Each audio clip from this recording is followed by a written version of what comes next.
Urtúa por el poeta Omar Ortiz. Por un lado, ¿no?, que eso es un festejo literario, ¿no?, los 25 años de la revista Luna Nueva, una empresa de Quijote, realmente. O sea, es una revista que ya tiene mayoría de edad, si se quiere, ya tiene cédula de ciudadanía, está cumpliendo ya el primer cuarto de siglo. Y eso es un evento, eso es un acontecimiento muy importante para la poesía del país y para la poesía iberoamericana. ¿Por qué razón? Porque pienso yo que las revistas literarias a lo largo de la historia de la cultura, si se quiere, representan el espíritu de una época, y por esa razón alrededor de cada publicación, ¿no?, que en 1987 no pensábamos en hacerla virtualmente, ¿cierto? Todavía no había llegado la época de la internet, ¿ya? Sino que todavía se hacía en forma de papel, ¿no? Hoy ya a través de la exposición que nos hace nuestro amigo Gabriel Ruiz, o sea, nos asombra la tecnología en el sentido de que los 38 números de la revista Luna Nueva se pueden leer también, ¿no?, de una manera virtual, y pueden llegar a cualquier parte del mundo en ese sentido. Decía que las revistas literarias han cumplido una función muy importante a lo largo de la historia de la cultura de los pueblos, porque representan el espíritu de la época, y que por esa razón en cada revista siempre se aglutina una serie de poetas y de narradores que justamente expresan una sensibilidad poética.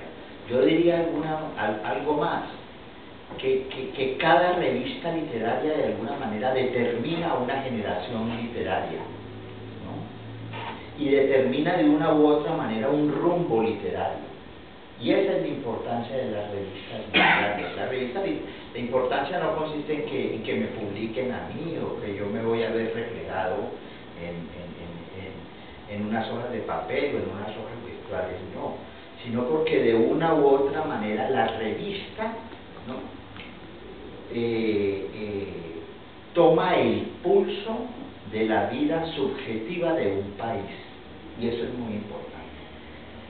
Verbigracia, la revista Sur de Argentina, ¿no?, la revista Plural de México, y aquí en Colombia, por ejemplo, ahora que está cumpliendo el 50 aniversario de la muerte de Jorge Gaitán Durán, la revista Mito, ¿no?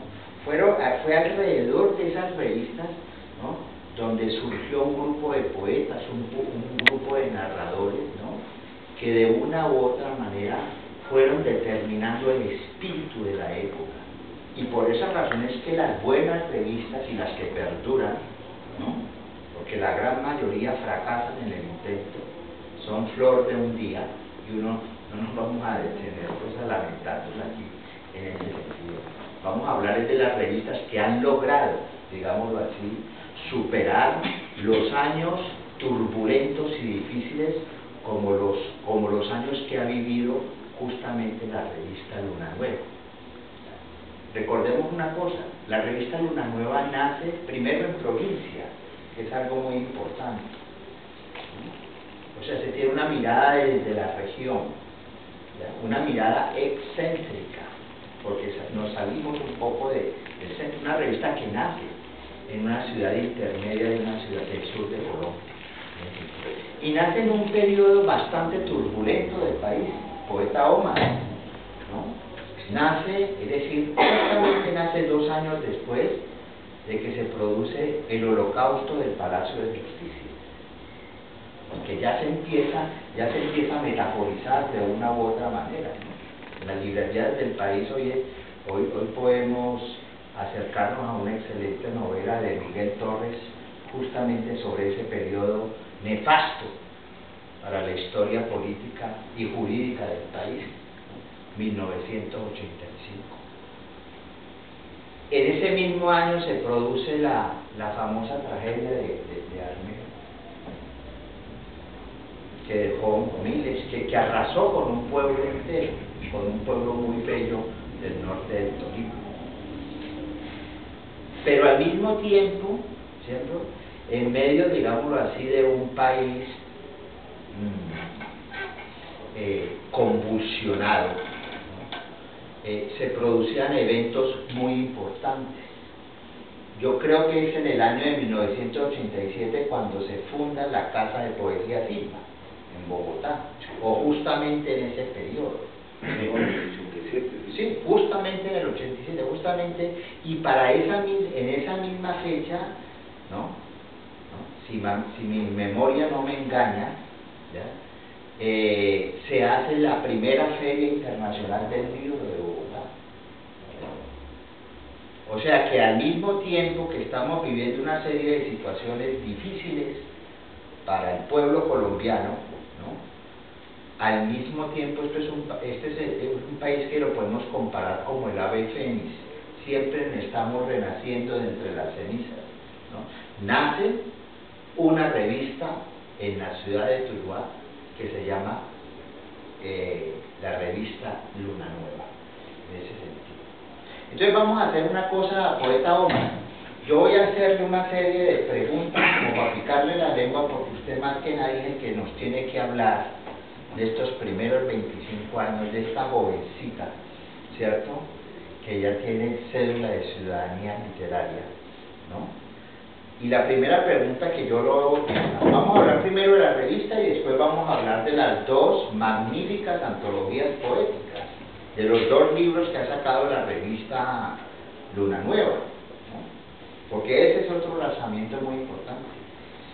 Entonces la primera pregunta, poeta Omar, es: ¿cuáles fueron tus motivaciones, o cuál fue tu motivación principal, ¿no?, para que te emprendieras, te metieras en una empresa, es una empresa de locos lunáticos, ¿no?, un poco eso, una empresa que nunca da dividendos de tipo económico o material, sino que da otro tipo de dividendos, justo en el año de 1987. Sí, Fabio, bueno, yo siempre pensé que era importante tener un medio de divulgación de actividades artísticas, culturales, intelectuales, porque me parecía que había un vacío muy grande, no solamente en Tuluá, en el mismo Bogotá, porque Colombia todo es una provincia, es decir, Bogotá ahora nos la venden como la gran metrópoli, pero digamos que sigue siendo en muchos aspectos una ciudad provinciana, y eso está bien, eso no tiene nada por eso no hay que lamentarse. Pero lo que sí es que en ese tiempo no había muchas publicaciones que abrieran sus páginas o que, digamos, dieran una especie de ejercicio de reflexión a los posibles lectores, a los posibles entusiastas de las actividades artísticas y creativas sobre sus diversas obsesiones y preocupaciones. Pero pues era muy difícil, digamos, encontrar cómo iniciar esa tarea, y las cosas se fueron quedando un poco en esos sueños que no se realizan. Hasta que un día una amiga que se llama Ángela Lucía Chaguala, que en ese tiempo ejercía como abogado laboral, llegó a la oficina y me dijo que por qué no hacíamos una revista de poesía. Yo pensé que la cosa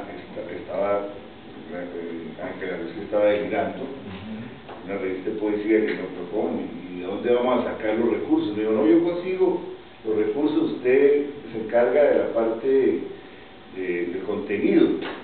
Y ya, bueno, pues siendo así, si así es la cosa, pues perfecto.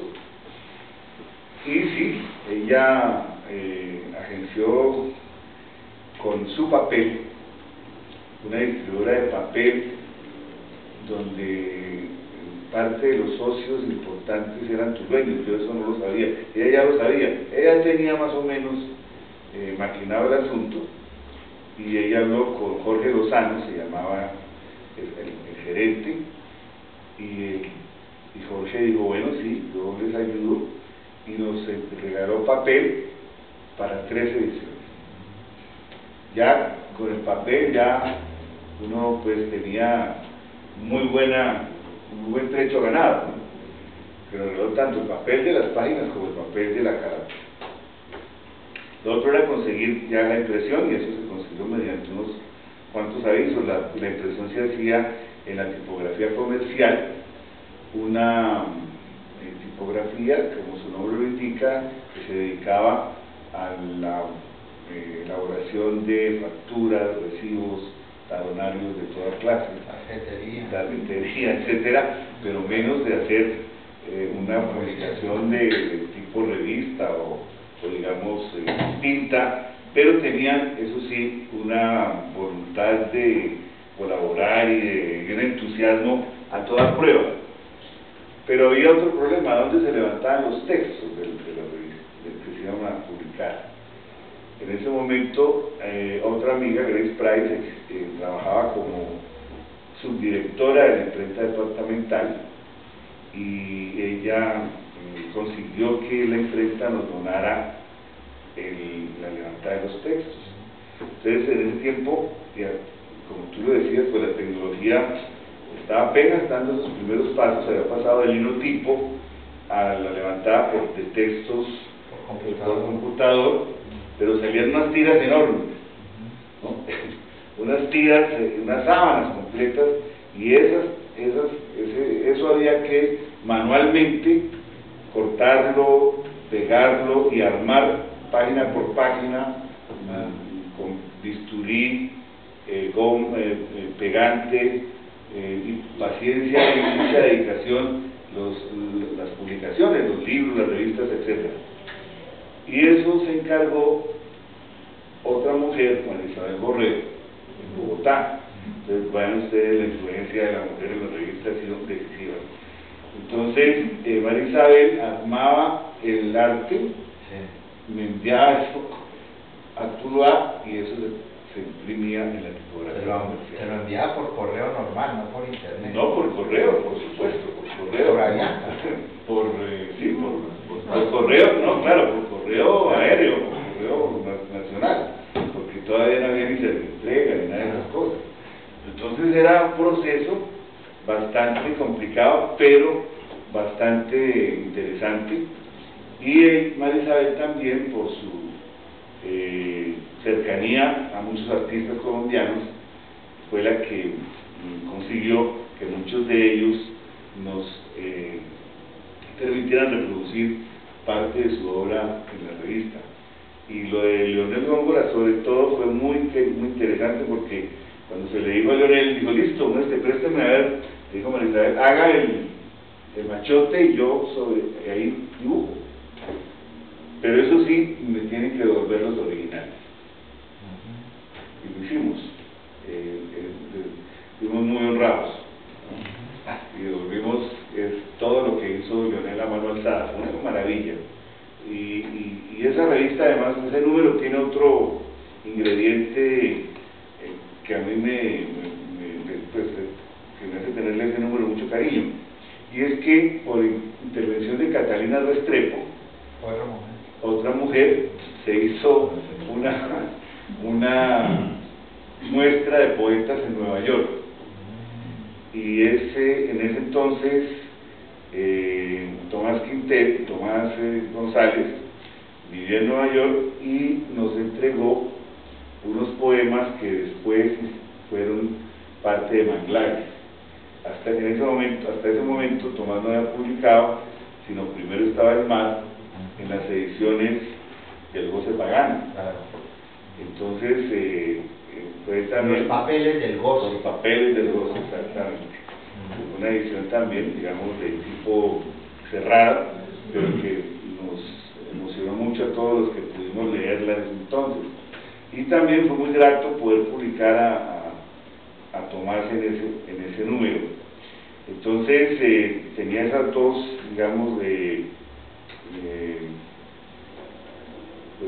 situaciones ese y otro número que también para mí fue muy querido, y es que en 1999 hicimos un evento que a mí me gusta mucho referirme, que se llamó Jóvenes con la Poesía. Lo hicimos en Tuluá. Convocamos a más o menos 34 poetas jóvenes que estaban iniciando sus trabajos. ¿Cómo? Pues bueno, por circunstancias que a veces son muy simpáticas. Por ejemplo, cómo pudimos convocar a Andrea Cote. Andrea Cote tenía 17 años cuando fue a Tuluá por primera vez. Resulta que cuando yo en ese momento estaba en la gerencia cultural, y una señora que llegó a trabajar con nosotros a organizarnos el archivo, cuando que íbamos a hacer el evento, dijo: yo tengo una amiga en Bucaramanga que la hija es poeta. Entonces, digo, ¿verdad? Sí, y es buenísima, no sé qué, tiene apenas 17 años, pero digo, pero tiene 17 años y sí la dejará medio. Yo me encargo porque yo hablo con fulanita y yo me comprometo a servir de chaperona de Andrea y la dejan venir. Y así fue, y así como Andrea Cote llegó por primera vez a leer poesía, no solamente público, sino como un ejercicio ya de su trabajo como iniciada en la palabra poética. Y así, por ejemplo, los poetas que se convocaron de Manizales, que fueron Juan Carlos Acevedo y Carolina Urbano. Juan Carlos tenía amistad con Mauricio Ramírez, que había conocido a John Jairo Guzmán, que hace parte todavía del comité editorial de la revista, en un evento del Prometeo, que en ese tiempo tenía unos talleres para jóvenes poetas, y ellos invitaron a John Jairo, a Mauricio y a Eva Durán. Entonces ahí también contactamos a Eva. Mira cómo fue eso. Y Juan Carlos conocía a Carolina, que había pertenecido a un grupo de poetas de Manizales, los poetas tóxicos, que dejaron una historia que todavía recuerda a la ciudad y el departamento. Y entonces también Carolina aparece, y así, entonces también aparece Felipe García Quintero, Marco Antonio Valencia del Cauca, Juan Aurelio García de Armenia, Giovanni Gómez de Pereira, Federico Díaz Granados, que ya era poeta más o menos reconocido, John Galán Casanova, y Ana Milena Puerta, que ya no era tan joven, pero bueno, ahí estuvo. Ella sigue joven. Sigue joven. Y bueno, y logramos ese encuentro, y fue muy interesante porque ninguno de estos jóvenes se conocía, solamente pues se conocían los de la ciudad, los dos, y ahí se conocieron, y todavía actualmente conservan, digamos, no solamente una relación de amistad, sino una relación cercana a su trabajo como poetas, y actualmente son las voces más importantes de la poesía colombiana de los años 70, ¿cierto? De nacidos en los 70, como lo recoge Felipe en ese ensayo que hizo. Me parece que, digamos, Juan Carlos, Andrea, la misma Eva Durán, que acaba de llegar de Colonia, sí, estuvo mucho tiempo, bueno, todos han asumido ese trabajo con una constancia, una perseverancia y una disciplina y un rigor que los ha hecho, que los tiene en estos momentos en esa situación. Esos primeros trabajos de ellos los recogimos en un número de la revista, que hicimos una pequeña antología con sus trabajos, y es muy grato ver lo que publicamos ahí y cómo ellos han avanzado en su propia voz, en su búsqueda, de una manera bastante interesante y efectiva. Entonces también es un número que yo destaco porque es consecuencia de esa convocatoria que nos nutrió mucho a todos. Y lo que mencionaba Gabriel, la primera muestra, el primer libro que hicimos, porque una de nuestras preocupaciones es que los poetas colombianos no se conocían entre sí. Bueno, todavía no se conocen entre sí, no nos conocemos. Han sido como clandestinos. Sí, y nos dedicamos a rastrear por las regiones de Colombia quienes estaban haciendo poesía. Entonces, esos primeros 20 números de la revista tienen una pequeña selección de poetas de Caldas, de poetas de Risaralda, de poetas del Quindío, de poetas del Valle, de poetas del Cauca, de poetas de la costa, pero entonces los de la costa, los del Atlántico, los del Sucre, hasta la Guajira. Es un mapa que logramos, pero además había también una selección de poetas latinoamericanos, porque nos preocupaba que tampoco conocíamos a los poetas vivos de Latinoamérica, los poetas actuantes en Latinoamérica. La revista por primera vez publicó, por ejemplo, a Jorge Bocanera en Colombia, por primera vez publicó, exactamente, sí, por primera vez publicó, si lo podemos saber, eso no lo tenemos editado, ¿no? No. Bueno. Pero hay una buena cantidad de información aquí, ¿no? Sobre el libro, ¿sí? Sí, bueno, ahí está. Hay que digitalizarlo. Entonces, eso fue la selección, por ejemplo, de poetas brasileños que hizo Mauricio Contreras, fue muy importante, y logramos recoger después esas 16, creo, 17 muestras en este libro, que desafortunadamente no hemos podido reeditar, pero vamos a ponernos en ese empeño. Esto lo publicó en 1999 la editorial Magisterio.